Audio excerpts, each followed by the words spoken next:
Hey everybody, more NBA content here on the Off the Mic Sports Network. I've already approached this topic a little bit, but I wanted to go a little bit deeper into it. The Philadelphia 76ers are approaching one of the biggest failures in the history of sports, not just in the NBA, one of the biggest failures in all of sports, because what has transpired with this team this year, and they may get into the play-in, and who knows if they can make some noise in the playoffs, but they're 20 and 36 this year.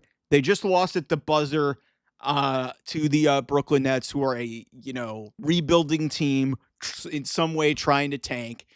They put this big three together. Paul George gets paid $200 million. He's having the worst season in 10 years. Joel Embiid got benched in this game. Tyrese Maxey's been in and out of the lineup. They've shuffled a bunch of people in and out of there, including Caleb Martin. That was a big high-profile signing that they made. He's already been traded away. Man, this is a big-time failure. And I think of some of the worst failures in sports. Like, you guys remember the Dream Team Eagles? I'm sure a lot of people in Philadelphia watching this dread that moment now that they've won their second Super Bowl in a decade. You'd like to forget the moment of that when you had the Dream Team Eagles. Yeah, but this is easily, I think, one of the biggest failures in NBA history. And they, like I said, they could turn it around and they could potentially get into the play-in, but I am not optimistic. And Beat is barking at reporters.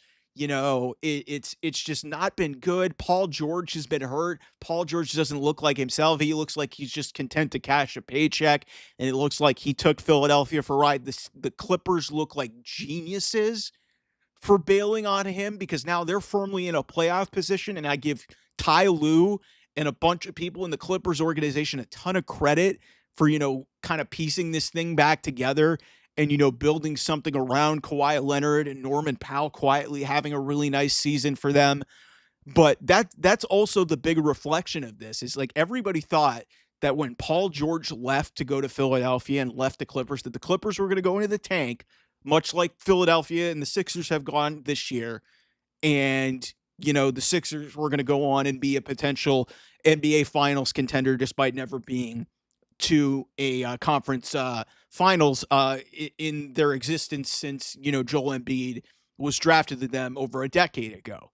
And I have zero optimism that they're going to change that this year.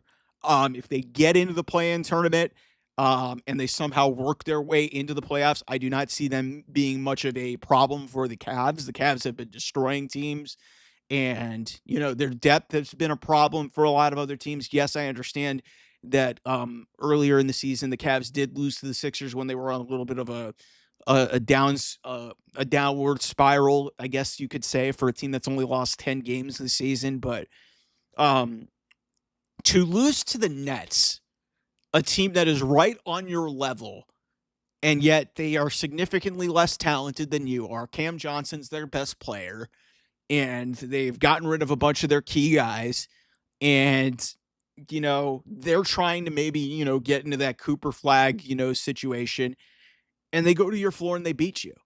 And now you guys are in like around the same spot near the back half of the play-in tournament, or not even there. And to me, it's just like, it's a reflection of, sometimes building these super teams in the modern NBA is not going to work. And especially when you have to rely on somebody like a Joel Embiid, who is just, hard to deal with and, hard to play with. And it's clear that he has been a problem for this organization for a long time. I just don't see how this is going to work, man.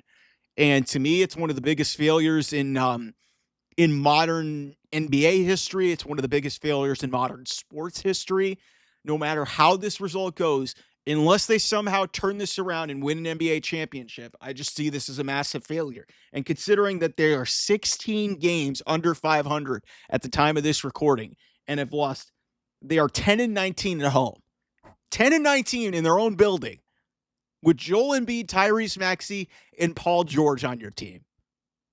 And in some ways, I feel bad for Nick Nurse, who's a great coach, an NBA champion, can't even figure this out. That's just insane to think about, because everybody was heralding that this was going to be the challenger to the Celtics this year. They're not even close to even. They'll be fortunate to get into the playoffs this year. Anyway, I'll see you guys soon.